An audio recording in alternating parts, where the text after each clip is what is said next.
bride was forced to marry a blind man in an arranged marriage. Turns out, he was a billionaire pretending to be blind. A caramel-skinned young woman named Brielle stood at the edge of a life she never asked for, pressured into an arranged marriage with a man she believed was blind and helpless. What she didn't know was that the man, Dorian Kane, was hiding a secret so wild it would shake everything she believed about love, trust, and wealth. A story of pretense, pride, and passion unfolds. Welcome back to the channel, my beautiful story family. Before we begin, I would be glad to know that these lessons get to people in different parts of the world, so please let me know where you're watching from. And if you believe in showing kindness to people, hit the subscribe button. But if you believe in cruelty, do not subscribe. Thank you once again for joining our growing community of story lovers. We see you and we appreciate you. Now, let us begin. Brielle stood in the dim light of her father's study, the air thick with the weight of his words. The mahogany desk between them was cluttered with unpaid bills, a stark reminder of the mess they were in. Her father, Marcus, sat slumped in his chair, his once proud shoulders sagging under the burden of debt. His eyes, usually warm, were clouded with desperation as he looked at her. "Brielle, I don't have a choice," he said, his voice low, almost a whisper. "This man, he's offering to wipe it all clean. Every cent we owe. The house, the business, everything." She crossed her arms, her caramel skin catching the faint glow of the desk lamp. "And all I have to do is marry his son. A man I've never met, who you say can't even see." "Daddy, what kind of deal is this?" Marcus leaned forward, his hands clasped tightly. "It's not about what it looks like, Bree. It's about saving us. You know what happens if we don't pay. They'll take everything. We'll be on the street." Her jaw tightened. She loved her father, had seen him fight for their family her whole life. But this felt like betrayal. "You're asking me to sell myself to some stranger who's helpless. How's that fair?" "He's not helpless," Marcus said quickly, though his tone wavered. "Dorian Kane is different. His father says he's capable, just limited. And they're wealthy, Bree. Beyond anything we could imagine. You'd be taken care of." "Taken care of?" She laughed, sharp and bitter. "I'm not a pet, Daddy.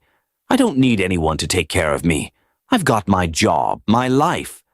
"Your job at the community center won't pay off $300,000, he cut in, his voice hardening. "And my life's work, your grandfather's legacy, will be gone.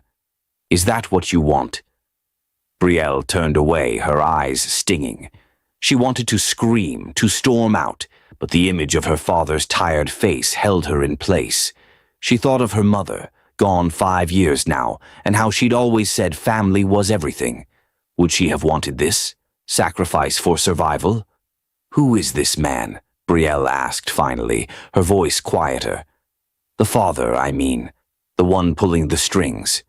Marcus hesitated. "Elliot Kane. He's private, powerful, owns half the shipping industry on the coast. I don't know why he's doing this, but he reached out through a lawyer. Said Dorian needs stability, a partner, and we need his help." She shook her head, pacing the room. "This doesn't add up. Why me? Why not some heiress or someone from their world? I'm nobody."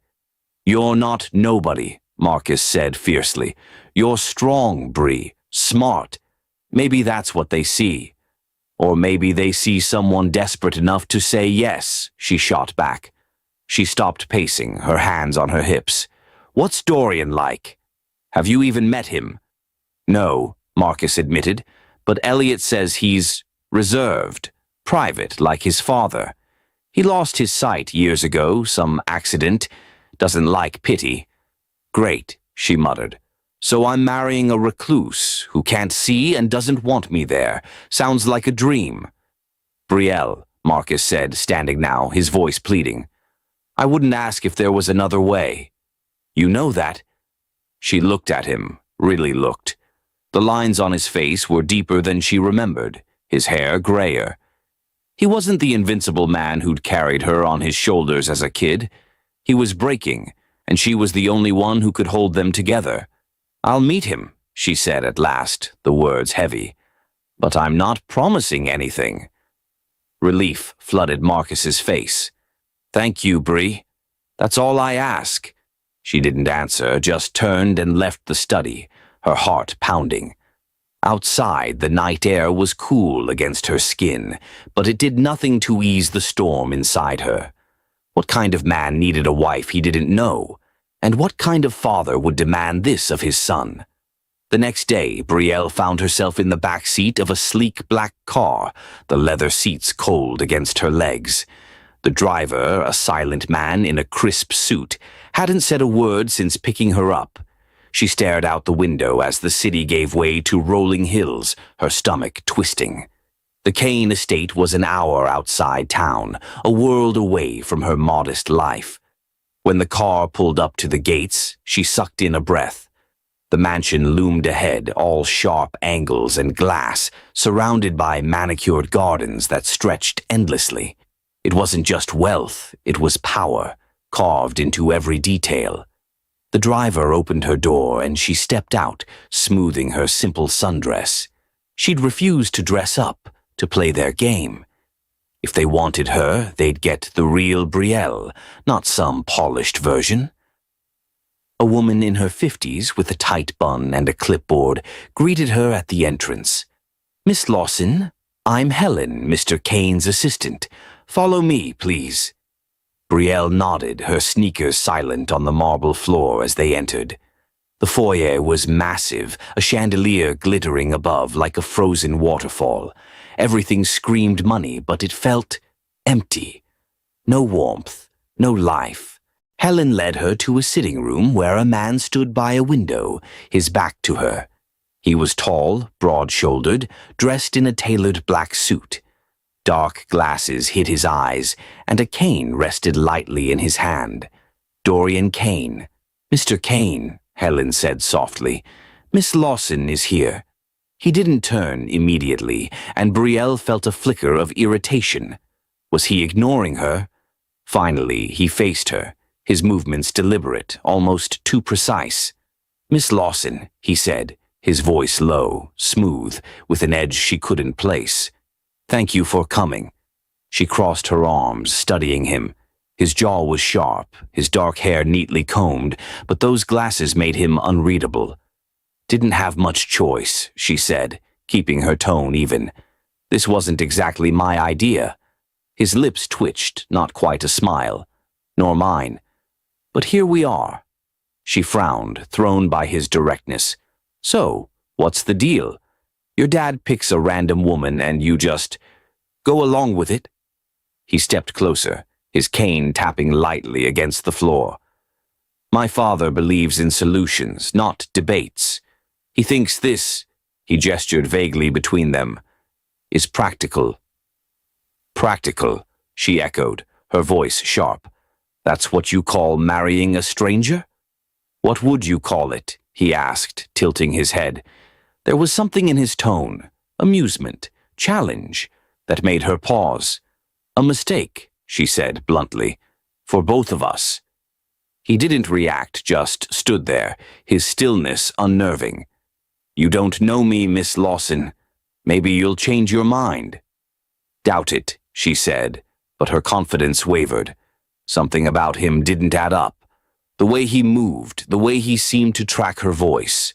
It wasn't what she'd expected from a blind man. "Would you like a tour?" he asked, breaking the tension. "Or would you rather keep trading barbs?" She hesitated. Part of her wanted to leave to tell her father this was insane, but curiosity tugged at her. Who was this man, really? And why did this pristine house feel so staged? "Fine," she said. "Show me around." He nodded, extending an arm. "Shall we?" She ignored the gesture, walking past him. "I can keep up." His lips curved again, and she caught a glimpse of something, humor, maybe, before he turned to lead the way. As they moved through the house, Dorian described each room with a detached precision. The library with its floor-to-ceiling shelves, the conservatory filled with exotic plants, the dining hall that could seat 50. But Brielle barely heard him. Her eyes were everywhere, searching for clues. The furniture was flawless, not a speck of dust, but there were no personal touches, no photos, no worn books, nothing to suggest a life. "You live here alone?" she asked as they paused in a hallway lined with abstract art. "Mostly," he said. "Staff come and go. My father visits when he feels like it." "Sounds lonely," she said, watching him closely. He shrugged. "I'm used to it."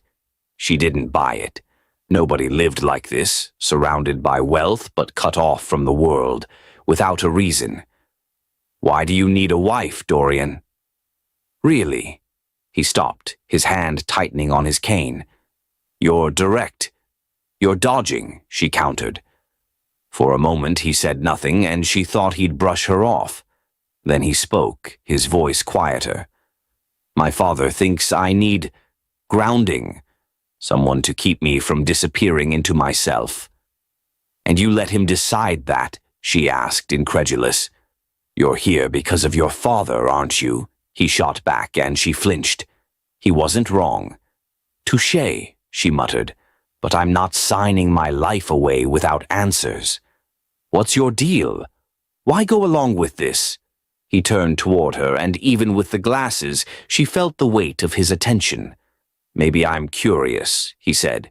"Maybe I want to know what kind of woman says yes to a man like me." "A desperate one," she said, her voice raw. "That's what I am.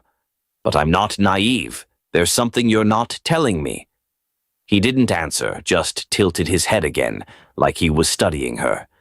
"You're not what I expected," he said finally. "Likewise," she replied, her heart racing. She didn't know why, but his words felt like a warning and a promise. As they continued the tour, Brielle's unease grew. The house was too perfect, Dorian too composed. She caught him adjusting his path around a table without hesitation, pausing when she shifted her weight, as if he sensed it. Was he really blind? Or was this all a game? When they reached the balcony overlooking the estate, she stopped, gripping the railing. The view was stunning, acres of green stretching to the horizon, but she barely saw it. Her mind was spinning. "Dorian," she said, turning to him, "level with me." "Why me? Out of everyone, why did your father pick me?" He leaned against the railing, his posture relaxed but deliberate. "You'll have to ask him." "That's not an answer," she said, stepping closer. "I'm not here to play games. If we're doing this, I need the truth." He was silent for a long moment, the breeze ruffling his hair. "The truth," he said at last, "is complicated. But I'll give you one piece. My father doesn't do anything without a reason. If he chose you, it's because you're necessary." "Necessary," her voice rose. "What does that even mean?" "It means," he said, his tone suddenly sharp, "that you're part of something bigger than either of us. And if you want answers, you'll have to stick around." She stared at him, her pulse hammering. There it was, the first crack in his facade. He wasn't just a reluctant groom. He was hiding something, and it wasn't just his father's plans. But what? And why did she feel like she was already in too deep? "I need to think," she said, stepping back. It's too much." He nodded, unsurprised. "Take your time, Brielle, but don't take too long. My father isn't a patient man." As she walked away, her sneakers echoing in the empty halls, she felt his gaze on her back, or imagined she did. The line between truth and deception was blurring, and she wasn't sure which side she was on. All she knew was that Dorian Kane wasn't what he seemed, and she wasn't leaving until she found out why. Brielle's sneakers squeaked against the polished marble as she descended the grand staircase, Dorian's cryptic words still ringing in her ears. Necessary. The way he'd said it, sharp, deliberate, had lodged itself in her mind like a splinter. She wasn't just a pawn in his father's game. She was something more, something he wasn't telling her. The mansion's sterile perfection pressed in around her, every gleaming surface hiding secrets she could feel but couldn't name. She glanced back, half expecting to see Dorian watching from the balcony, but the hallway was empty. Or was it? A faint creak echoed from somewhere above, and her skin prickled. She quickened her pace, her resolve hardening. Whatever Dorian was hiding, she'd find it. The driver was waiting outside, his face as blank as ever. She slid into the back seat, her mind racing. "Take me home," she said, though part of her wanted to stay, to demand answers now. But she needed space to think, to untangle the knot of suspicion tightening in her chest. As the car pulled away, she caught a glimpse of Dorian at a window, his silhouette motionless behind the glass. Her breath hitched. Could he see her? Or was he just listening? The ride back was silent, the city's lights blurring past like her thoughts. By the time she stepped into her father's modest house, exhaustion battled with adrenaline. Marcus was in the kitchen, nursing a coffee, his eyes searching hers. "Well?" he asked, voice tentative. "How'd it go?" She dropped her bag on the counter, avoiding his gaze. "He's not what I expected. Neither's the deal." Marcus frowned, setting his mug down. "What's that mean, Bree?" "It means I don't trust it," she said, turning to face him. "Dorian's hiding something. Maybe his father is too. This whole thing, it's not just about debt or marriage. There's more." "Like what?" His tone was wary, but she saw the flicker of fear in his eyes. "I don't know yet," she admitted, frustration creeping in. "But I'm not signing my life away until I do." He reached for her hand, his grip warm but trembling. "Be careful, Brielle. These people, they're not like us. They play by different rules." She squeezed his hand, her voice firm. "So do I." That night, she lay awake, replaying every moment with Dorian. His voice, his movements, the way he'd seemed to know where she was. She wasn't naive. She'd worked with enough kids at the community center to spot a bluff. And Dorian, he was bluffing. But why? What was the end game? By morning, she'd made up her mind. She'd go back. Not to say yes, but to test him, to push until something broke. A week later, Brielle stood in Dorian's dining hall, the long oak table set for two. The invitation had come through Helen, formal and curt, as if Dorian knew she'd return. She'd chosen jeans and a fitted blouse this time, still herself, but sharper, ready for battle. The chandelier above cast soft light, but the room felt heavy, like it was holding its breath. Dorian entered, his cane tapping rhythmically. He wore a navy suit today, the dark glasses still in place, his expression unreadable. "Miss Lawson," he said, pausing near his chair. "I wasn't sure you'd come." "Curiosity's a powerful thing," she replied, her voice steady. "Plus, I'm not big on leaving questions unanswered." He tilted his head, a faint smile tugging at his lips. "Good. I like a challenge." She watched him closely as he sat, noting the way his hands found the table's edge without hesitation. Too smooth, too precise. Her pulse quickened, but she kept her face neutral.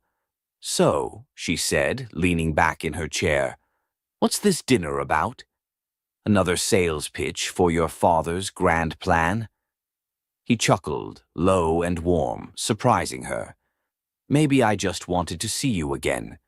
Her brow arched. "See? Figure of speech," he said quickly, but she caught the slight stiffening of his shoulders. "Gotcha."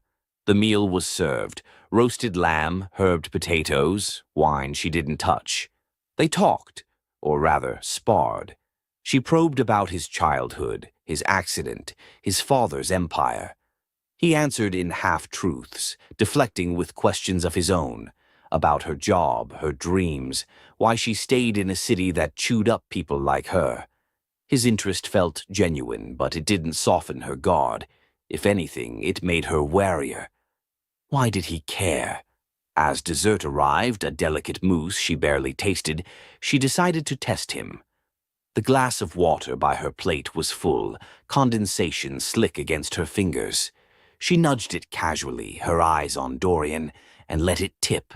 It fell fast, water splashing toward the table. Before it hit, Dorian's hand shot out, catching the glass midair with a fluid grace that stopped her breath. The room went silent, the only sound the faint drip of water on the floor. He set the glass down slowly, his face blank, but she saw the tension in his jaw. Her heart pounded, but she forced a laugh, leaning forward. "You've got quick reflexes for a blind man." His fingers tightened around the glass just for a second before he released it. "Instinct," he said, his voice calm but edged. "You'd be surprised what you pick up when you can't rely on your eyes." "Would I?" she asked, her tone light but her eyes locked on him. "Because that looked like more than instinct." He didn't flinch, but the air between them crackled. "Careful, Brielle," he said, his voice dropping. "You're fishing in deep waters." "Maybe I like the challenge," she shot back, echoing his earlier words. Her mind raced. He'd caught the glass perfectly. No hesitation, no fumbling.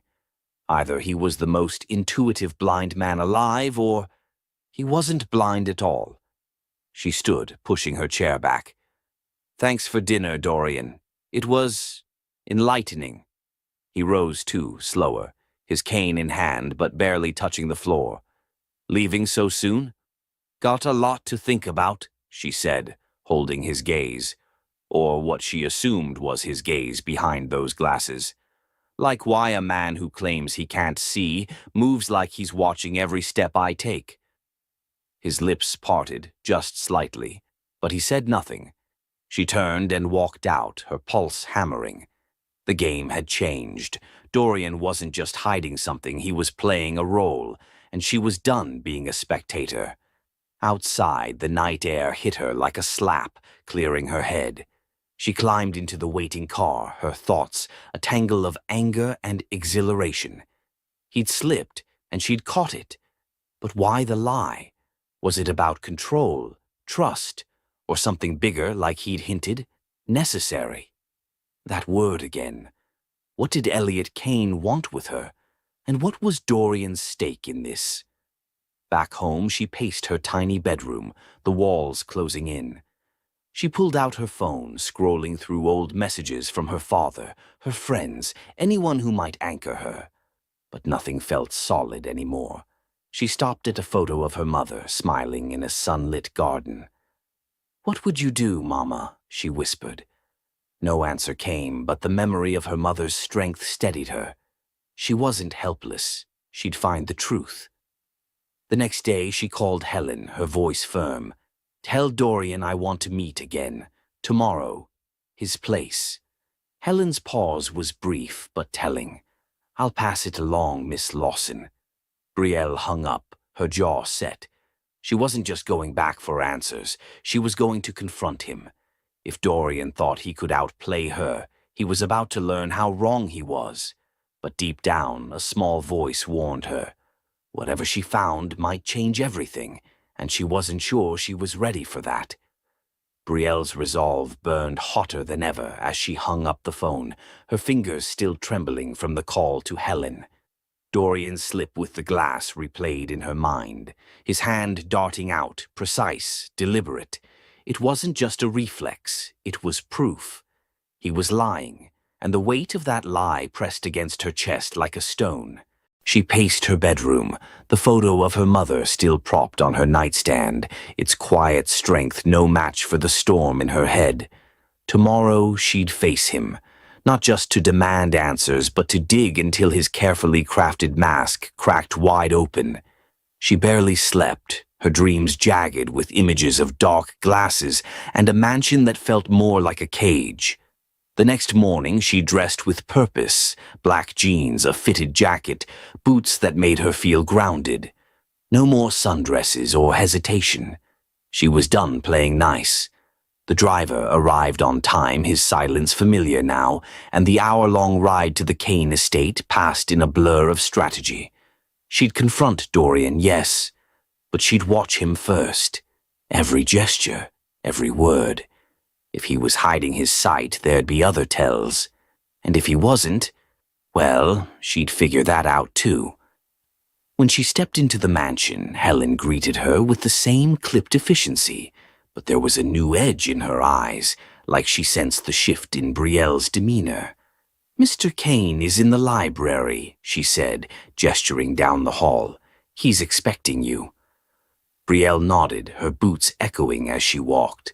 The library doors were open, and Dorian stood near a towering bookshelf, his back to her, a book in one hand, Kane in the other. The sight of him, tall, composed, untouchable, lit a spark of anger in her gut. He turned before she spoke, his glasses glinting under the chandelier. "Brielle," he said, his voice smooth but guarded. "You're early." "Couldn't wait," she replied, stepping inside. "We need to talk." He closed the book with a soft thud, setting it down. "Straight to the point, I like that." She ignored the bait, crossing her arms. "Last night was interesting. You move pretty fast for someone who can't see." His jaw tightened just for a second. "I told you. Instinct."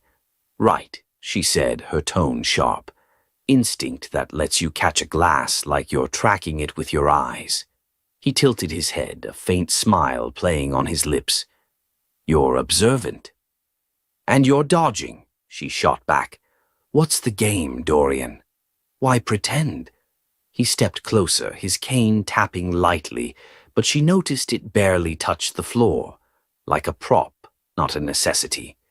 "No game," he said, "just a man trying to navigate a deal neither of us wanted."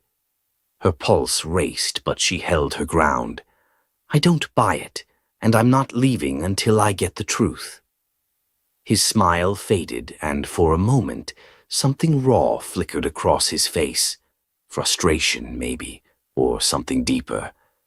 "Careful what you ask for, Brielle. The truth isn't always what you expect." Before she could respond, Helen appeared, announcing a phone call for Dorian. He hesitated, then excused himself, leaving her alone in the library. The air felt charged, his words hanging like a challenge. She scanned the room, her eyes landing on the shelves, the desk, the heavy curtains. He'd be back soon. She didn't have much time. Her boots were silent as she moved to the desk, her fingers brushing the polished wood. Papers, a pen, nothing unusual, but a small key glinted in a drawer, half hidden under a notepad. Her heart skipped. She glanced at the door, then grabbed it, her breath shallow. A locked cabinet stood in the corner, its brass handle cold under her touch. The key fit perfectly. Inside, she found a stack of canvases, their edges worn but carefully stored. She pulled one out, her hands trembling as she turned it over. It was a painting, vivid, chaotic, a storm of blues and golds that seemed to pulse with emotion. At the bottom, a signature, D.C., her breath caught. Dorian Kane. She checked another, then another, all signed the same. Each piece was raw, alive, the work of someone who saw the world in ways she couldn't fathom. She froze at the sound of footsteps. Shoving the canvases back, she locked the cabinet and slipped the key into her pocket just as Dorian re-entered. His posture was casual, but his voice had an edge. "Find anything interesting?" Her heart pounded, but she faced him, chin up. "Just looking around, nice library." His lips curved, cold and knowing. "You're a terrible liar." "And you're a mystery. I'm tired of solving blind," she snapped, the word deliberate. "Those paintings in there." She nodded toward the cabinet. "They're yours, aren't they? Signed D.C. Pretty detailed work for someone who can't see." His face didn't change, but the air shifted, heavy with tension. He stepped closer, his cane abandoned against the desk now, his movements too sure. "You've been busy," he said, his voice low, dangerous. "Who are you, Dorian?" she demanded, her voice rising. "Really? Because the man I'm supposed to marry doesn't add up. You catch glasses, you paint like you're staring into souls, and you move like you're watching every damn thing I do. So stop lying and tell me what's going on." He stopped inches from her, his height forcing her to tilt her head back. Those glasses hid his eyes, but she felt their weight like he was peeling her apart. "You want the truth?" he said, his tone icy. "Fine. I'm the man you're legally bound to. That's who I am." Her breath hitched, rage and disbelief colliding. "Legally bound? You think a contract makes this real? I'm not your property, Dorian, and I'm not here to play your game." "It's not a game," he said, his voice dropping to a near whisper. "It's a deal. One your father signed, one you agreed to meet. You don't get to walk away just because you're curious." She laughed, sharp and bitter. "Watch me." She turned to leave, but his hand caught her wrist, not hard, but firm enough to stop her. His touch burned, electric, and she hated how it made her pause. "Let go," she said, her voice low. "You're not wrong," he said, his grip loosening but not releasing. "There's more to this. To me. But if you push too hard, you might not like what you find." She yanked her arm free, her eyes blazing. "I'd rather know than live a lie. Can you say the same?" He didn't answer, just stood there, his silence louder than any confession. She stormed out, the key still heavy in her pocket, her mind a tangle of questions. The paintings, his touch, that word, bound, it all swirled together, pulling her deeper into a truth she wasn't sure she could handle. But one thing was clear. Dorian wasn't just hiding his sight. He was hiding himself, and she was going to find out why, even if it broke them both. Brielle's boots pounded the marble floor as she stormed out of the library, Dorian's words, legally bound, burning like a brand in her mind. Her wrist still tingled where he'd grabbed her, his touch a maddening mix of restraint and intensity that she couldn't shake. The key to the cabinet weighed heavy in her pocket, a stolen secret she wasn't ready to return. Outside, the cool air did little to calm her. She climbed into the waiting car, her thoughts a whirlwind. The paintings, vivid and raw, weren't just art, they were proof. Dorian saw more than he admitted, felt more than he let on. But why hide it? And why did his father need her in this equation? Back home, she barely noticed the familiar creak of her father's porch as she let herself in. Marcus was asleep, the TV flickering silently in the living room. She didn't wake him. He'd ask questions she couldn't answer. Not yet. In her room, she pulled out the key, turning it over in her hands. It wasn't just about the paintings. It was about trust, or the lack of it. Dorian wasn't just playing her, he was playing everyone. And she was done being a piece on his board. The next morning, her phone buzzed with a text from Nikki, her best friend since high school. "Coffee. Now you owe me details." Brielle hesitated, then agreed. She needed a sounding board, someone to cut through the fog in her head. An hour later, they sat in a crowded diner, the clink of dishes and hum of conversation grounding her. Nikki, all curls and sharp eyes, leaned forward, her coffee untouched. "Spill," Nikki said, her voice low but firm. "You've been dodging me for days, and you look like you haven't slept since prom. What's going on with this mystery groom?" Brielle traced the rim of her mug, debating how much to share. "His name's Dorian," she said finally. "Rich, private, supposedly blind, but I don't think he is." Nikki's brows shot up. "Blind? Like, can't see blind? And you think he's faking?" "I know he is," Brielle said, her voice fierce. She told her about the glass, the paintings, the way Dorian moved like he was tracking her every step. Nikki listened, her expression shifting from shock to unease. "Brie, that's weird," Nikki said, leaning back. "I mean, Why lie about something like that? What's he hiding? I don't know, Brielle admitted, frustration creeping in. But it's not just him. His dad's got this whole deal. My dad's debt, the marriage. It's like a puzzle with half the pieces missing. Nikki's eyes narrowed. Something about this guy feels off, Brie, like wrong off. You sure you want to keep digging? Rich people play dirty. Brielle's jaw tightened. I'm not backing down. Not now. Nikki sighed, reaching for her hand. Just watch your back, okay? You're too stubborn for your own good. Brielle forced a smile, but Nikki's warning lingered as she drove back to the Kane estate that afternoon.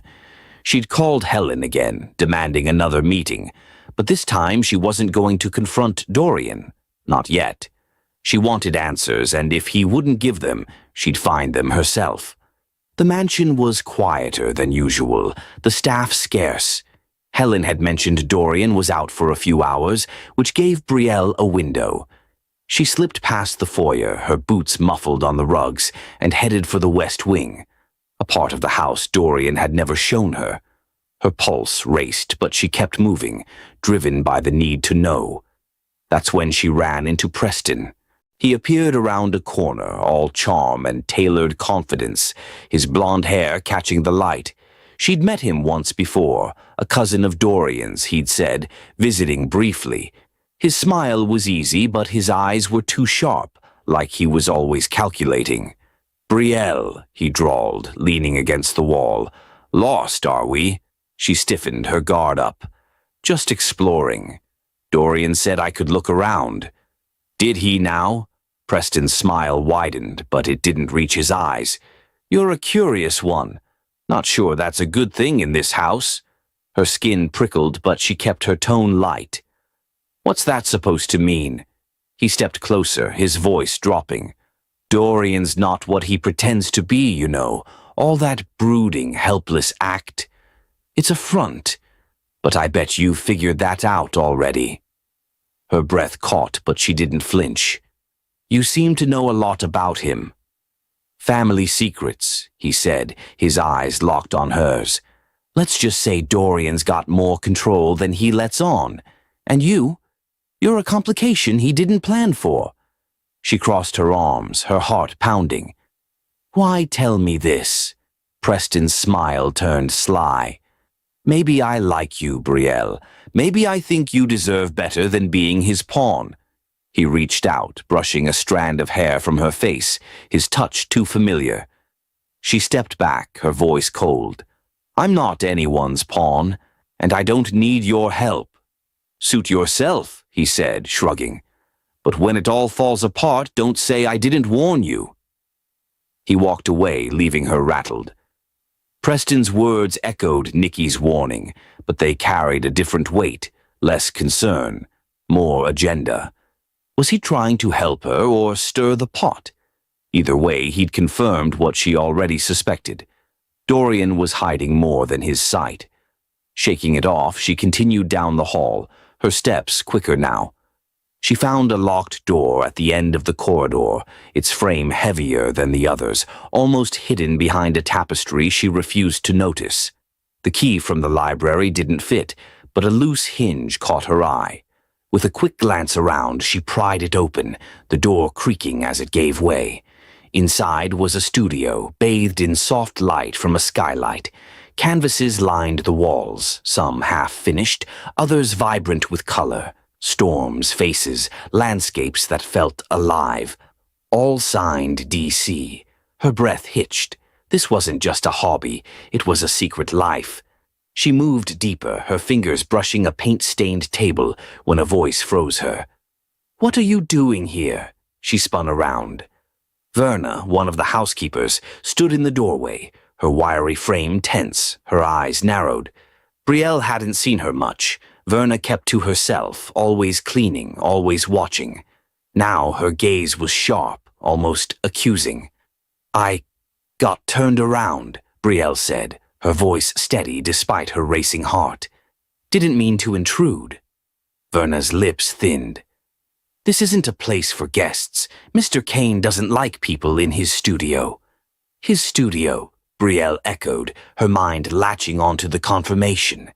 These are all his, then. The paintings? Verna hesitated, her hands twisting in her apron. You need to leave, Miss Lawson. Now. Brielle held her ground, her voice firm. Why? What's so special about this room that I can't see it? It's not my place to say, Verna snapped, but her eyes darted to the canvases, betraying her. You're stirring up trouble you don't understand. Maybe I want to understand, Brielle said, stepping closer. What's Dorian hiding, Verna? You know something, don't you? Verna's face hardened, but before she could answer, footsteps echoed down the hall, heavy, deliberate. Brielle's stomach dropped. Dorian. Verna's eyes widened, and she gestured sharply toward the door. Go, she hissed. Don't let him find you here. Brielle slipped out, her pulse hammering as she ducked into an alcove just as Dorian's silhouette appeared. He paused at the studio door, his head tilting like he sensed something. She held her breath, watching as he entered, Verna's voice murmuring excuses behind him. Back in the foyer, Brielle leaned against a wall, her mind spinning. Nikki's warning, Preston's taunts, Verna's panic. It all pointed to one truth. Dorian wasn't just a man with secrets. He was a trap, one she'd walked into willingly. The paintings proved he saw the world in ways he shouldn't. But why hide it? And what did Preston mean by control?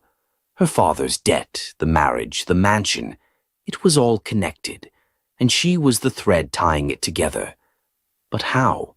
She needed to confront Dorian again, but not yet. She needed leverage, something to force his hand. As she left the estate, the key still burning a hole in her pocket, she felt the walls closing in. Every step forward pulled her deeper, and the truth, whatever it was, wasn't just a revelation. It was a risk, one that might cost her more than her freedom. Brielle slipped out of the alcove, her heart still racing from the close call in Dorian's studio. Verna's sharp warning and the glimpse of Dorian's silhouette lingered like a shadow, urging her to move faster. The mansion's sterile halls felt tighter now, every corner hiding eyes she couldn't see. She clutched the key in her pocket, its edges biting into her palm. The paintings, vivid, raw, unmistakably his, were more than a secret hobby. They were a crack in Dorian's facade, and she was determined to pry it open. But Verna's fear, Preston's cryptic taunts, and Nikki's unease wove a knot of doubt in her chest. This wasn't just about Dorian's lies anymore. It was about what those lies were protecting and why she was caught in the middle.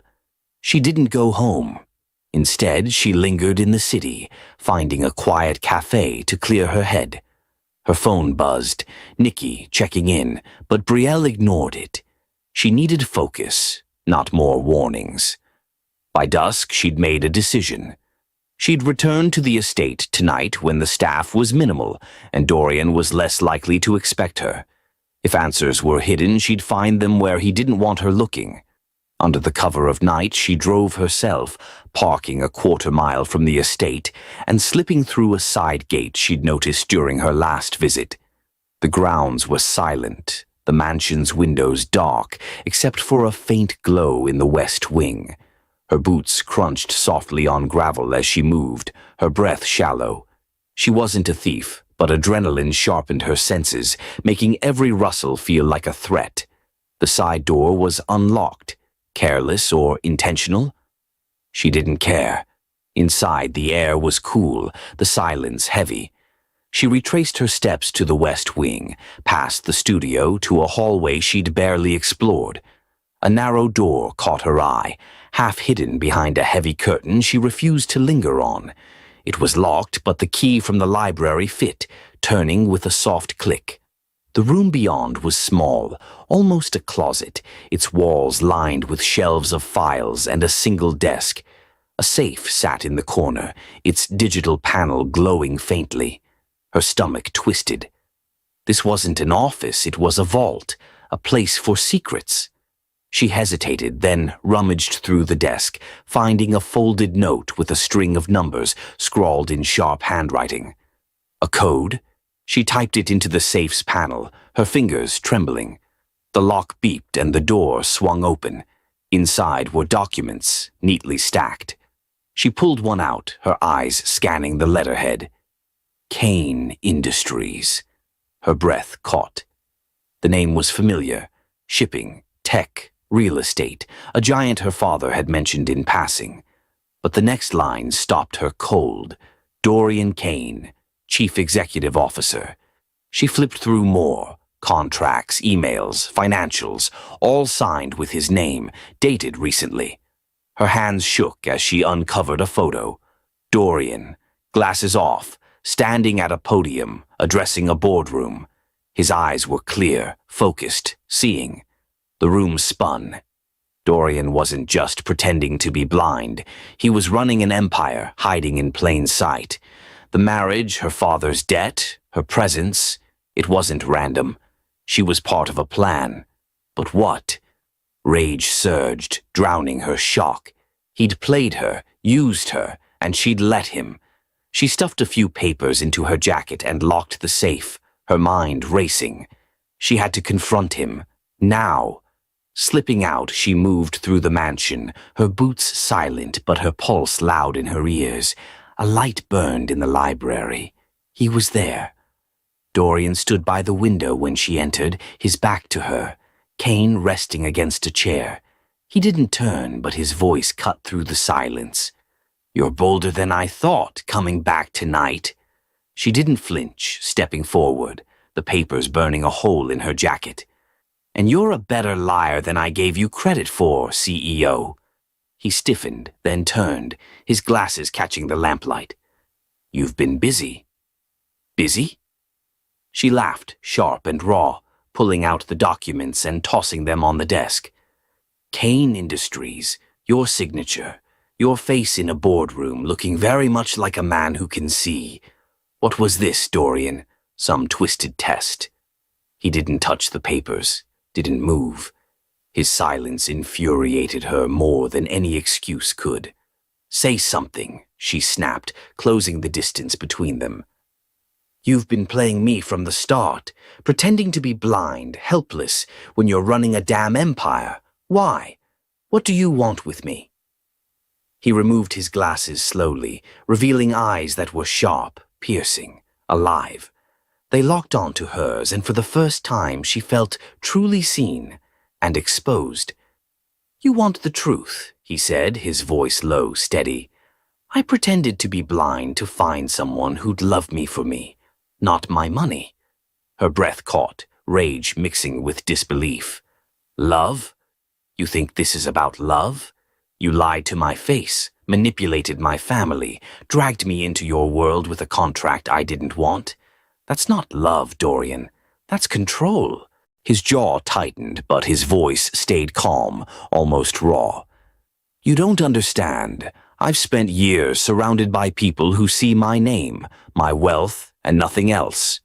I needed to know if someone could care without knowing who I am. My father thought you were different." "Different?" She stepped closer, her voice shaking. "You used my father's debt to trap me. You picked me because I was desperate, not special. Don't dress it up like some noble experiment." "You're wrong," he said, his eyes flashing. "I didn't pick you. He did. But when I met you—" He stopped, his hands clenching. "You weren't what I expected. You pushed back. You saw me." She laughed bitter and hollow. "I saw a lie, and now I see a man who thinks he can buy trust with a sob story." He flinched, just barely, but it was enough to make her pause. "You think this was easy?" he said, his voice quieter now. "Hiding who I am? Every day I wanted to tell you, but the more you fought, the more I realized you might be the one person who'd stay for the truth, not the money." Her chest tightened, his words hitting harder than she wanted. She hated how they stirred something, doubt maybe, or worse, hope. "Then why keep lying?" she asked, her voice softer but no less fierce. Why not tell me when I started asking questions? Because I was afraid, he admitted, the rawness in his tone disarming. Afraid you'd walk away. Afraid I'd lose the one person who made me feel real. She stared at him, torn between anger and the pull of his honesty. Those eyes, unguarded now, held no deception, but they didn't erase the betrayal. You don't get to decide what's real for me, she said finally. You had no right. I know, he said, stepping closer, his voice almost a plea. But I'm asking you now, stay. Not because of the deal or my father or the money. Stay because you want to know who I am without the lies. Her heart pounded, every instinct screaming to run, but her feet stayed rooted. The papers on the desk, the vault, the paintings, they were pieces of a truth she'd fought for. But this, his confession, his vulnerability, it was a new puzzle, one she wasn't sure she could solve. I need time, she said, her voice barely above a whisper. It's too much. He nodded, his eyes never leaving hers. Take it, but know this. I'm not hiding anymore. Whatever you decide, I'll respect it. She turned to leave, her mind a storm of questions. The mansion felt different now, not a cage, but a crossroads. Dorian wasn't just a CEO or a liar. He was a man who'd gambled everything on her. And as she stepped into the night, the weight of that gamble settled on her shoulders. What came next wasn't just about truth. It was about whether she could trust him or herself enough to stay. Brielle's steps echoed through the mansion's empty halls as she left the library, Dorian's confession searing her mind like a fresh wound. His eyes, sharp, unguarded, pleading, followed her, but they couldn't erase the sting of his lies. I pretended to be blind to find someone who'd love me for me. The words twisted in her gut, part truth, part manipulation, and she couldn't tell which hurt more. The documents in her jacket felt heavy, proof of his deception, but it was his vulnerability that shook her most.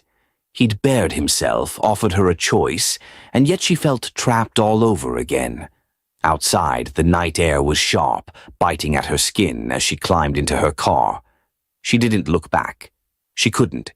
The drive home blurred, streetlights streaking past like her thoughts. She wanted to scream, to call Nikki, to confront her father for dragging her into this mess. But all she could do was grip the wheel, her knuckles pale, her chest tight. Dorian wasn't just a liar. He'd made her question herself. Had she seen him, really seen him like he claimed? Or had she just been desperate enough to believe in something that wasn't there? By the time she reached her father's house, dawn was breaking, pale light creeping over the horizon. Marcus was in the kitchen, his coffee mug steaming, his eyes heavy with worry as she walked in. "Bree, you okay?" She didn't answer, just dropped her keys on the counter and sank into a chair, her hands covering her face. The tears came then, hot and silent, spilling over before she could stop them. She wasn't crying for Dorian, not really. It was for herself, for the trust she'd almost given, for the hope she'd let slip through her fingers. "Brielle," Marcus said softly, moving to her side. "What happened?" She shook her head, wiping her eyes roughly. "He lied, Daddy, about everything. He's not blind, he's not helpless. He's running Kane Industries, playing some game with me, with us." And I fell for it. Marcus's face darkened, his hand tightening on her shoulder. "What do you mean, not blind?"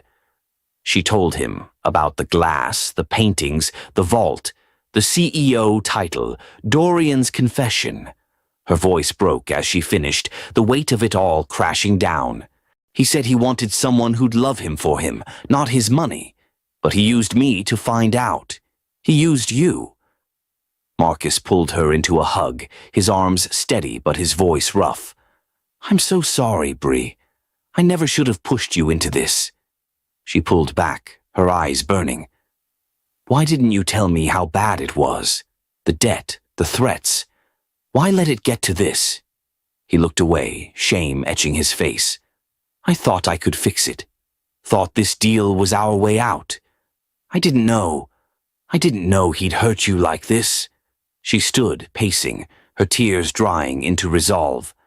"I can't do this anymore. I can't marry him, Daddy. Not after this."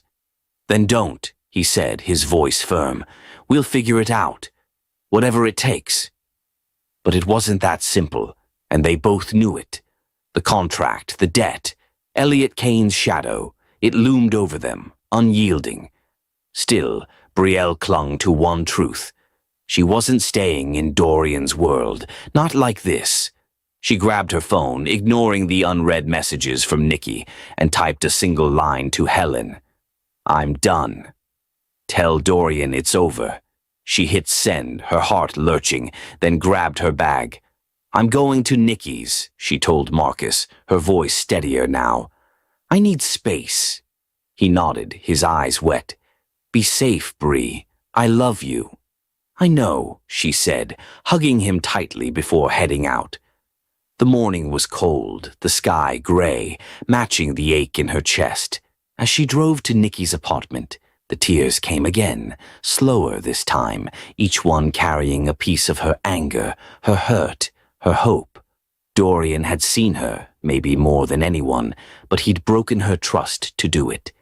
And she'd almost let herself believe she was different, special enough to change him. At Nikki's, she parked and sat for a moment, her hands trembling. "I thought you were different," she whispered, the words meant for Dorian, but cutting her instead. "I thought I was too." She wiped her face, took a shaky breath, and stepped out, ready to face Nikki's questions, her own doubts, and the fallout of walking away. But deep down, a small voice lingered. Had she really seen Dorian, all of him? And if she had, why did leaving feel like losing something she'd barely begun to understand? Has someone ever tested your loyalty without your consent? How did you handle it? Brielle lingered in her car outside Nikki's apartment, the engine off, the silence heavy. Her eyes were still raw from tears, her phone dark after texting Helen to end things with Dorian. "I thought you were different." The words echoed, a bruise she couldn't stop pressing. She'd meant them for him, but they stung her too. Had she misjudged him entirely, or had she missed something real beneath his lies? The question gnawed at her, but she shoved it down, grabbing her bag and stepping into the chill morning air. Nikki's place was a refuge, a chance to breathe, but the weight of Dorian's confession and her own betrayal followed her like a shadow. Nikki opened the door before Brielle could knock, her face a mix of worry and exasperation. "Girl, you look like hell. Get in here and tell me everything." Over coffee, Brielle spilled it all. The vault, the CEO reveal, Dorian's claim that he'd faked blindness for love. Nikki listened, her eyes narrowing with each detail, until she finally leaned back, arms crossed. "He's got nerve, I'll give him that. But you're done, right? No going back?" "No going back," Brielle said, her voice firm but hollow. She wanted to believe it, but the memory of Dorian's eyes, raw, unguarded, kept pulling at her. She'd walked away, but had she really closed the door? She stayed with Nikki for 2 days, dodging her father's calls and trying to piece herself back together. On the third morning, her phone buzzed with a message from an unknown number. Her stomach twisted as she opened it. Photos, grainy but unmistakable. Dorian, laughing in a dimly lit restaurant, his arm around a woman with sleek hair and a coy smile. Another shot showed them closer, her hand on his chest, his lips near her ear. The timestamp was recent, last night. Brielle's breath caught, anger flaring over hurt. She'd left and he'd already moved on? Or had he been playing her all along, stringing her into his game while keeping someone else on the side? A text followed. "Thought you should know who he really is." No signature, but she didn't need one. Preston's smug voice echoed in her mind, his warning about Dorian's control suddenly sharper. Nikki glanced over her shoulder, frowning at the screen. "That's shady as hell, Bree." You think it's real? I don't know, Brielle admitted, her voice tight, but I'm not letting this slide. She stood, grabbing her jacket, her resolve hardening. I'm going back. He's going to answer for this. Nikki grabbed her arm. Hold up. This screams setup. You sure you want to walk into whatever this is? I'm sure I'm done being played, Brielle said, pulling free. If he's lying again, I want to hear it from him. An hour later, she was at the Kane estate, her heart pounding as she marched past Helen's startled greeting. The mansion felt different now, colder, more hostile, like it knew she didn't belong. She found Dorian in the conservatory, surrounded by lush plants, his glasses off, reading a tablet. The sight of him, casual, in control, ignited her anger. He looked up as she entered, his eyes widening briefly before settling into calm. Brielle, I didn't expect— Save it, she snapped, tossing her phone onto the table, the photos glaring from the screen. Explain this. Now. He glanced at the images, his jaw tightening, but his voice stayed even. Where did you get these? Does it matter? She shot back, stepping closer. You told me you wanted me to see the real you, Dorian. Was this part of it? Playing house with me while you're out with her. He set the tablet down, standing to meet her gaze. Those aren't real. I haven't been to a restaurant in weeks. Someone's trying to hurt you. Or us. Us? She laughed, sharp and bitter. There's no us. You made sure of that when you lied about everything. His eyes flashed, but he didn't flinch. I lied about my sight, not my feelings. I meant every word I said about wanting you to know me. Whoever sent those photos wants you to doubt that. She crossed her arms, her voice trembling with rage. And why should I believe you? You've done nothing but manipulate me from the start. Before he could answer, a new voice cut through the room, smooth, mocking. Trouble in paradise. Brielle turned to see Preston leaning against the doorway, his smile cold. Verna stood behind him, her face pale, her hands twisting nervously. The air shifted, heavy with something Brielle couldn't name but felt in her bones. Dorian's voice was low, dangerous. What are you doing here, Preston? Preston sauntered forward, his eyes flicking to Brielle. Just tying up loose ends. You've been distracted, cousin. Bad for business.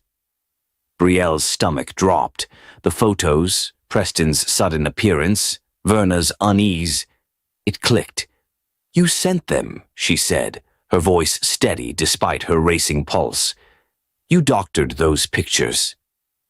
Preston shrugged, unbothered. Had to get you back here somehow. You're the perfect wrench in his plans. Plans? Dorian stepped forward, his posture rigid. What are you playing at? Verna spoke then, her voice quiet but firm. Tell him, Preston. He deserves to know. Preston's smile faded, replaced by something harder. Kane Industries is slipping, Dorian. You've been too busy with your little experiment, he gestured at Brielle, to notice. Verna and we're making sure it doesn't fall apart, or fall into the wrong hands. Dorian's face went still, but his voice was ice. You're trying to take it. My company. Our company, Preston corrected, his tone sharp. You think you're the only one with a claim? I've been cleaning up your messes for years. It's time someone else took the wheel. Brielle's mind raced.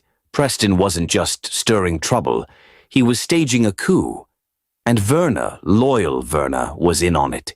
She looked at Dorian, expecting anger, but his expression was unreadable, his eyes locked on Preston. You used her, Dorian said, nodding toward Brielle. The photos, the lies. You wanted her to turn on me. Preston chuckled.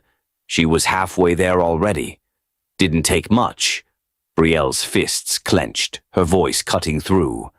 I'm not your pawn, Preston, and I'm not here for your games. She turned to Dorian, her heart pounding. But you brought this on yourself. You built a house of lies, and now it's burning. Dorian's eyes met hers, raw with something she couldn't name. Regret, maybe, or resolve. "I know," he said softly, "but I'm not the only one hiding things." Preston clapped slowly, his laugh grating. "This is better than I planned. Brielle, stick around. You'll love what comes next." She ignored him, her gaze still on Dorian. The photos were fake, but the betrayal wasn't.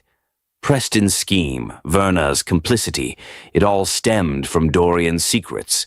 She'd come to confront him, but now she saw the bigger picture, an empire teetering, with her caught in the crossfire. "I'm leaving," she said, her voice steady despite the chaos. "For good this time." Dorian stepped toward her, his voice low. "Brielle, wait. You don't know what they're capable of." She shook her head, backing away. "I don't know what you're capable of either. That's the problem." As she turned to go, Preston's voice followed her, smug and cold. "Run all you want, Brielle. This isn't over." She didn't look back, but the weight of his words and Dorian's silence chased her into the night. The estate faded behind her, but the truth didn't. Preston and Verna were after more than power. They were tearing Dorian's world apart. And she somehow was still tangled in it, her heart torn between anger and the nagging pull of what might have been. Brielle's car roared down the highway, the Kane estate shrinking in her rearview mirror, but the sting of Preston's words clung to her like damp air. This isn't over. She gripped the wheel, her knuckles tight, trying to outrun the chaos she'd left behind. Preston's smug betrayal, Verna's quiet complicity, Dorian's unreadable silence. The doctored photos burned in her mind, a cheap trick that had lured her back only to reveal a deeper game. She'd walked away, vowing it was final, but her chest ached with questions. Was Dorian a victim of his own lies, or the architect of this mess? And why did leaving him feel like abandoning something unfinished? She crashed at Nikki's again, ignoring the buzz of her phone, texts from her father, a missed call from Helen. Sleep didn't come. By morning, she was hollow-eyed, replaying every moment with Dorian. His confession, his touch, the way his eyes had pleaded for her to stay. She hated how it lingered, how it softened her anger just enough to make her doubt. Nikki tried to distract her with breakfast, but Brielle's appetite was gone. "You got to let this go," Nikki said, pushing a plate of toast across the table. "He's not your problem anymore." "He never was," Brielle muttered, but the words felt like a lie. Her phone rang then, an unknown number cutting through the quiet. She answered, her voice sharp. "Who's this?" "Miss Lawson." Helen's tone was clipped, urgent. "It's Dorian. He's been attacked. He's in the hospital. St. Mary's. You need to come." The world tilted. "Attacked?" Brielle's voice cracked. "What happened?" "I don't know details," Helen said, "but it's bad. Please just come." Brielle was on her feet before she hung up, grabbing her keys. Nikki protested, but Brielle shook her head. "I have to see him." She didn't explain, not to Nikki, not to herself, why her heart was pounding, why the thought of Dorian hurt pulled her back when she'd sworn to stay away. The hospital was a blur of white walls and antiseptic sting. Helen met her in the lobby, her face drawn, her usual composure frayed. "He's in ICU," she said, leading Brielle through a maze of corridors. "They found him outside the estate late last night, beaten, unconscious. Police think it was targeted." "Targeted?" Brielle's stomach churned. "By who?" Helen's lips pressed thin. "They don't know, but Preston's gone, left town hours after you did." Brielle's breath caught, Preston's mocking voice echoing in her head. "You'll love what comes next." Had he done this? Or was it Verna covering her tracks? She followed Helen to a glass-walled room, her pulse loud in her ears. Dorian lay there, pale against the sheets, tubes snaking from his arms, a bandage wrapping his head. His face was bruised, one eye swollen shut, but he was alive. The sight hit her harder than she expected, a mix of relief and rage she couldn't untangle. "He's stable," Helen said softly, "but he hasn't woken long. I'll give you a moment." Brielle nodded, stepping inside. The beep of monitors filled the silence as she sank into a chair by his bed. He looked smaller here, stripped of his guarded poise, his lies irrelevant against the fragility of his breathing. She reached for his hand, then stopped, her fingers hovering. "What did you do, Dorian?" she whispered, her voice breaking. "What did you pull me into?" His fingers twitched and his eyes fluttered open, hazy but focused on her. "Brielle," he rasped, his voice raw. "You came." She swallowed hard, her anger flaring but softened by his state. "Helen called, said you were attacked. What the hell happened?" He tried to sit up, wincing, and she instinctively pressed a hand to his shoulder, easing him back. "Don't," she said. "Just talk." He exhaled, his gaze heavy with pain, not just physical. "Preston," he said. "He wanted the company. Thought I was weak, distracted. Guess he decided to make sure." Her jaw tightened. "He did this to you? Or paid someone?" Dorian said, his voice bitter. "Verna's gone too. They're cleaning house." Brielle leaned forward, her voice low. "Why? What's worth this?" He closed his eyes briefly, like gathering strength. "Control. Money. Revenge. I underestimated him. Thought I could handle it alone." "Alone," she echoed, her anger spiking. "You dragged me into your world, lied to me, and now you're surprised it's falling apart? You should have told me everything from the start." "I know," he said, his voice cracking. "I wanted to, but I was scared. Not of Preston. Of you." "Me?" She laughed, sharp and incredulous. "What's that supposed to mean?" He opened his eyes, meeting hers with a clarity that stole her breath. "I didn't want a wife, Brielle. I wanted a reason to feel again. You gave me that. From the first day, you saw through me, not the money, not the act. You made me want to be better. But I screwed it up."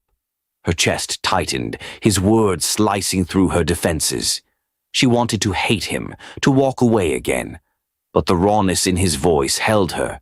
"You don't get to say that now," she said, her eyes stinging. "Not after everything. You used me." "I did," he admitted, unflinching. "And I hate myself for it. But what I felt, what I feel, it's real. You don't have to believe me, just don't leave yet." She stood, pacing to the window, her hands clenched, the city sprawled below, indifferent to the storm inside her. He was broken, vulnerable, but his confession didn't erase the lies, the photos, the empire teetering on betrayal. Yet here she was, unable to walk away, tethered by something she couldn't name. "Why should I stay?" she asked, turning back to him, her voice raw. "Give me one reason that's not another manipulation." He struggled to sit up again, his eyes locked on hers. "Because you're the only one who ever made me want to stop hiding. And if you leave now, I don't know if I'll find that again." She froze, torn between the urge to run and the pull of his honesty. The hospital room felt too small, the monitors too loud. Preston was out there, Verna too, and the threat they posed wasn't just to Dorian. It was to her father, to the life she'd fought for. But Dorian's words weren't a promise. They were a plea, and she didn't know if she could trust it or herself enough to answer. Brielle stood frozen by the hospital window, Dorian's plea hanging in the air like a fragile thread. "You're the only one who ever made me want to stop hiding." His words cut deep, stirring a mix of anger, doubt, and something softer she wasn't ready to name. The monitors beeped steadily, grounding her in the reality of his battered body, his empire under siege. Preston's attack, Verna's disappearance. It was all too much. A web she'd been tangled in without knowing why. Yet Dorian's eyes, raw and unguarded, held her. She wanted to leave, to protect herself from more lies, but the thought of him alone, broken, pulled her back. "I don't trust you," she said finally, her voice low but steady, turning to face him. "But I'm not walking away, not yet." His relief was subtle, a slight easing of his shoulders, but it was there. "That's enough," he rasped. "For now." She didn't respond, just sank back into the chair by his bed, her mind racing. Staying didn't mean forgiveness. It meant answers, closure, maybe something more, but only if he earned it. As he drifted back to sleep, his hand twitching toward hers, she felt the weight of her choice settle in. This wasn't over, not by a long shot.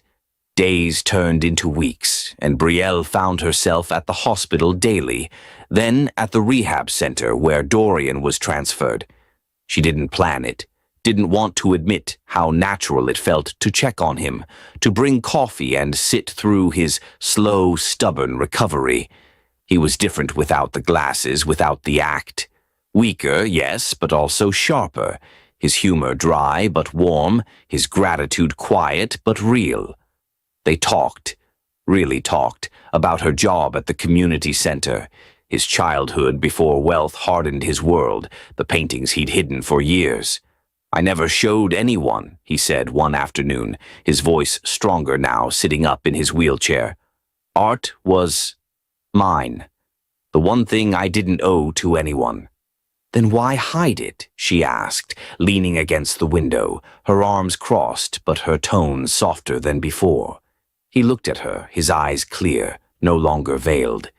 "Because it was honest, and I wasn't ready to be."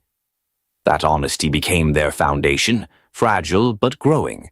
She helped him with physical therapy, her hands steadying him as he relearned his strength. He teased her about her terrible taste in hospital cafeteria food. She shot back about his obsession with perfect coffee. Small moments, unguarded, built something new. Not love, not yet, but trust, tentative and hard-won.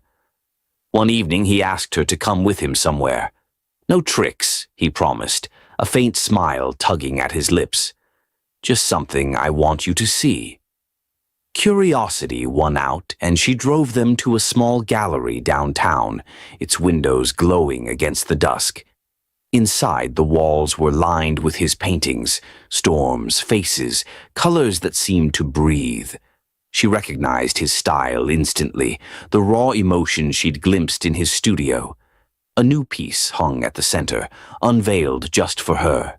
A woman's silhouette against a vibrant sky, her face undefined, but her stance fierce, alive. The title plaque read, "The Woman Who Saw Me."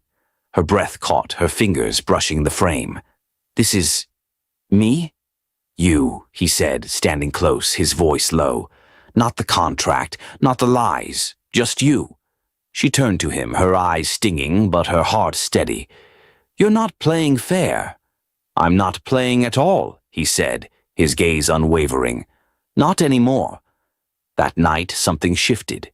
They didn't rush, didn't need to. Love grew quietly, in shared glances, in the way he listened when she talked about her mother, in the way she laughed when he sketched her on a napkin. It was slow, intimate, real. She moved back to her father's house, but spent evenings with Dorian, cooking together, arguing over music, letting the past fade into something they could rebuild. But peace never lasts. A year after the hospital, Brielle was at Dorian's loft, a new space, smaller, his own, free of the mansion's ghosts. They were planning a trip, something simple, when her phone buzzed with an email from an unknown sender. Her stomach twisted as she opened it. A scanned document. The marriage contract she'd thought was dead. Highlighted lines jumped out, terms she'd never seen. If she stayed married to Dorian for 1 year, she'd inherit a controlling share of Kane Industries. A note followed, unsigned but dripping with venom. "You didn't just love him.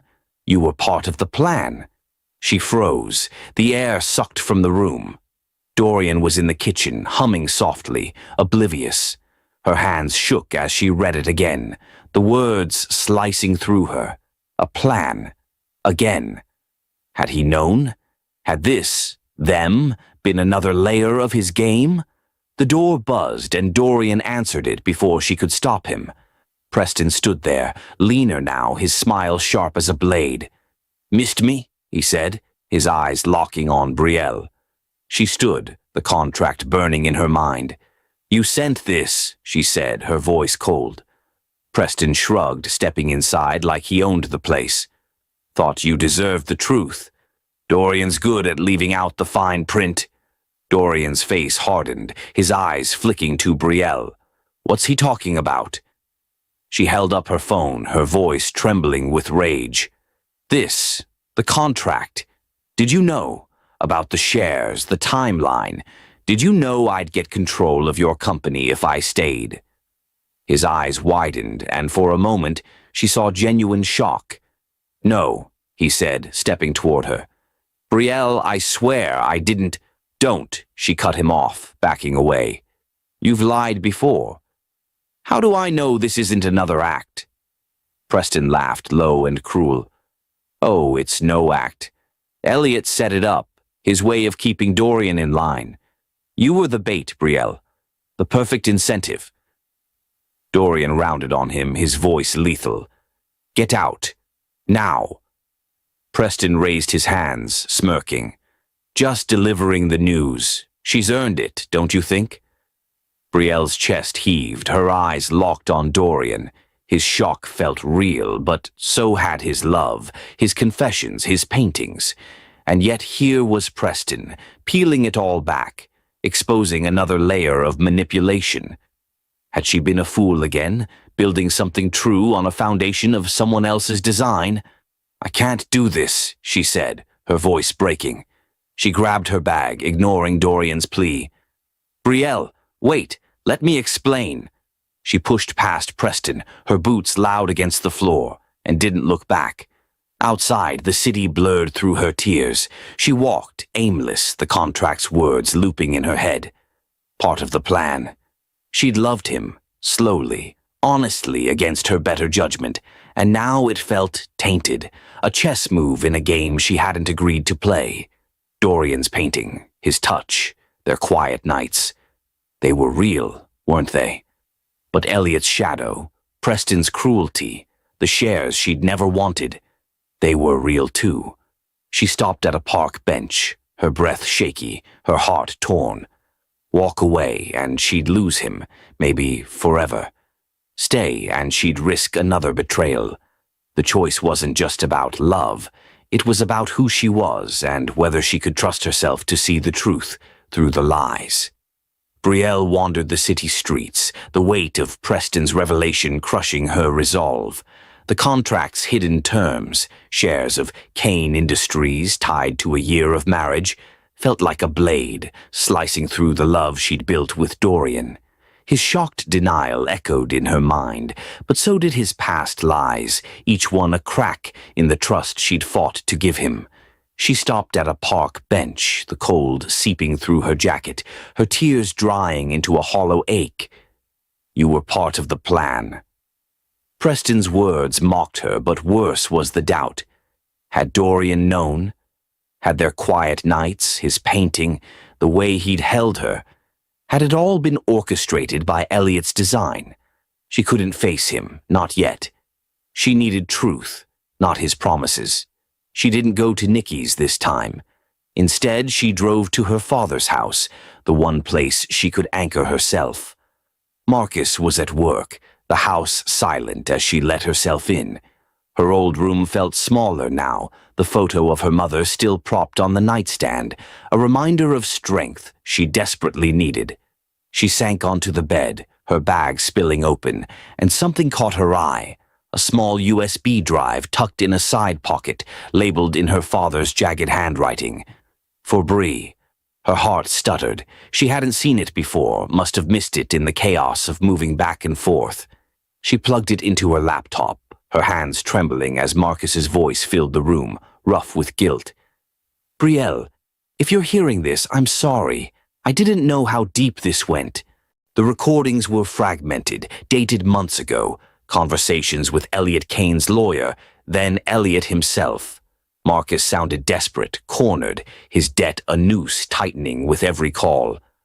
"Marry my son," Elliot's voice crackled, smooth and commanding. "Your daughter's perfect, resilient, grounded. She'll keep him steady and your debts vanish." Marcus argued, pleaded, but Elliot's tone never wavered. "It's temporary. 1 year and she walks away with shares, security for you both." Brielle's breath caught. Temporary. The word hit like a slap. Elliot had manipulated Marcus, framing the marriage as a lifeline, but hid the stakes. Control of Kane Industries dangling just out of reach. Another recording later had Marcus muttering to himself, "She can't know." "Not yet. I'll tell her when it's over." He'd been played, just like her, trapped by shame and hope. She sat back, tears burning but unshed. Dorian hadn't known, at least not about the shares, the timeline. Elliot's plan was colder, bigger, using her family's desperation to leash his son. Preston had twisted it, exposing the contract to break them apart, but Marcus's voice grounded her. Her father hadn't betrayed her willingly. He'd been a pawn, too. And Dorian, his love, his vulnerability. It wasn't perfect, but it wasn't a lie. The anniversary of their marriage was tomorrow. 1 year since she'd stood at the edge of a life she hadn't wanted, pressured into a deal that changed everything. She spent the night pacing, the recordings on repeat, her mother's photo watching silently. By dawn, she knew what she had to do. Not for Elliot, not for shares, not even for her father, but for herself and the man she'd seen beneath the secrets. She drove to Dorian's loft, the city waking around her, her heart pounding but sure. He opened the door, his face weary, eyes widening at the sight of her. He looked different, older, raw, like the year had carved new lines into him. "Brielle," he said, his voice catching. "I didn't think—" She stepped inside, cutting him off, her voice steady. "I found something. My dad's recordings. Elliot played him. Played us both. The contract, the shares. It was all his plan, not yours." His jaw tightened, anger flashing in his eyes, not at her, but at the truth. "My father," he said, his voice low, bitter. "I should have seen it." "You couldn't," she said, softer now, stepping closer. "But I'm here now, and I need to know. If you can still see me, I'm right here." He froze, his eyes searching hers, raw with hope and fear. Then, slowly, he dropped to his knees, his hands reaching for hers, his voice breaking. "No more secrets. No more tests. Just us. I love you, Brielle, not for a plan, not for a year, but for real. If you'll have me—" Her breath hitched, the weight of the past year pressing down. His lies, her doubts, the empire that had nearly torn them apart. But his hands were warm, his eyes clear, and she saw him, not the CEO, not the blind man, but Dorian, flawed and honest, fighting for her. She knelt too, her fingers curling around his, tears spilling as she nodded. "I see you," she whispered, "and I'm staying." They held each other, the loft quiet except for their breathing, the world outside irrelevant. Love hadn't erased the pain, but it had survived it, stronger for the breaking. Elliot's plan, Preston's betrayal, her father's guilt. They were shadows now, not walls. She'd chosen Dorian, and he'd chosen her, not because of a contract, but because they'd both learned to see. Do you think love can survive layers of lies? Brielle's fingers tightened around Dorian's as they knelt together in his loft, the morning light spilling through the windows, warming the space where their truths had finally met. His promise, no more secrets, just us, settled into her like a vow she could believe, not because it was perfect, but because it was real. The recordings of her father's manipulation by Elliot had stripped away the last of her doubts, leaving only the man before her, flawed and fierce, his love carved into every line of his face. They stayed there, foreheads touching, until laughter broke through her tears, a shared, shaky relief that they'd survived the lies, the betrayals, the plans that had tried to break them. "We're a mess," she whispered, and he grinned, raw and unguarded. "But we're ours." The days that followed were quiet but deliberate. They didn't rush, didn't need to. Dorian stepped back from Kane Industries, letting lawyers untangle Elliot's schemes while he focused on what mattered, rebuilding with Brielle. They spent evenings cooking, arguing over spices, stealing kisses between debates about art or music. Her father, freed from guilt, joined them for dinners, his laughter easing the scars of the past year. Preston's shadow lingered, rumors of him hiding overseas. But he was a ghost now, not a threat. Brielle and Dorian were writing their own story, one choice at a time. Months later, on a crisp spring evening, they stood in a garden overlooking the coast, surrounded by faces they'd chosen. Nikki, grinning through tears, Marcus, proud and steady, a handful of Dorian's artists and Brielle's kids from the community center, their cheers louder than the waves below. No mansion, no contracts, no empire's weight, just them and a promise they'd made for love, not obligation. Brielle walked down a simple aisle of wildflowers, her dress a cascade of gold that caught the sunset, shimmering with every step. No veil, no pretense, her eyes were on Dorian, and his on her. He waited at the altar, his suit sharp but unassuming, his glasses gone, his gaze clear and unwavering. The crowd faded as she reached him, her hand slipping into his, warm and sure. "You're beautiful," he murmured, his voice low, just for her. "You're not hiding," she replied, a smile tugging at her lips. "I like it." The ceremony was brief, their vows raw and unscripted. She promised to challenge him, to laugh with him, to see him through every storm.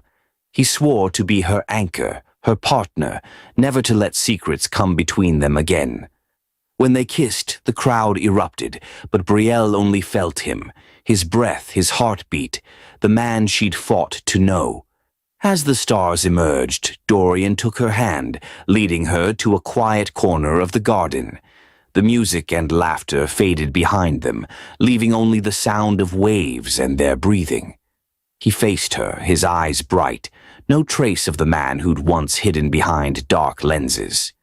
"You saw me when I couldn't see myself," he said, his voice steady but thick with emotion. "Now I want the world to see you beside me forever." She cupped his face, her thumb tracing his jaw, her heart full. "Forever's a good start," she said, and pulled him close, their kiss sealing a future they'd earned, not inherited. The night stretched on, filled with dancing, stories, and the kind of joy that comes from choosing love over fear. Brielle and Dorian stood together, gold dress and open eyes, no longer bound by anyone's plan but their own. If this story touched something deep in you, don't keep it to yourself. Share it. Tell us, what would you do if you found out the person you love has been pretending all along for love?